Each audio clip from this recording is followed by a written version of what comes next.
How often do you feel powerful or privileged? I mean, if not often, there's a good chance that the privilege and power that you enjoy, that you're taking them for granted or you've come to expect. You know, some examples of power and privilege are things like flexible work hours, an expense account, company car, signing authority, gym membership, corporate discount, maybe even free parking. You know, being aware of and being grateful for power and privilege is an absolute critical, it's a critical necessity in leadership, especially when it comes to parking. And here's why. You're downtown for lunch, for an important meeting with a client. You put your money in the meter.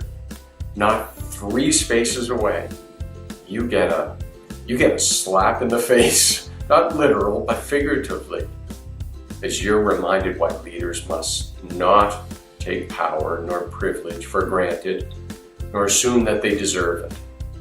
The parking enforcement company for your city, they've got a vehicle at an expired parking meter, and you figure they never put a dime in because it's still parked there an hour and a half later after your lunch.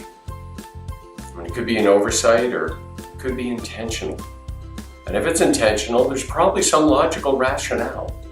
Well, like, any expenses that we incur, it's just going to get billed back to the city. So why do we want to bother to go to the cost to bill?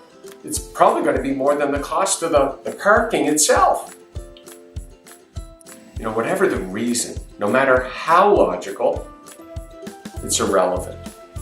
Because imagine if you're on the front line and your job is to enforce parking, and your standard line, if someone comes running up pleading to let me off, sorry, there's nothing I can do because I've already started to enter the ticket. I mean, doesn't this rational practice of not paying for parking, doesn't it make your job even harder? All because someone took privilege and power for granted, or as if they deserved it. Power and privilege are gifts. And like any gift, you can take it for granted, you can take it as an expectation, or you can take it with gratitude. So to build that positive, productive, engaged culture, when it comes to privilege and power, your foundation must be gratitude and gratefulness.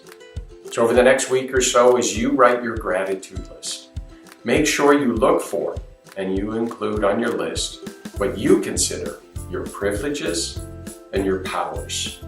And until next time, I hope you find lots to be grateful for.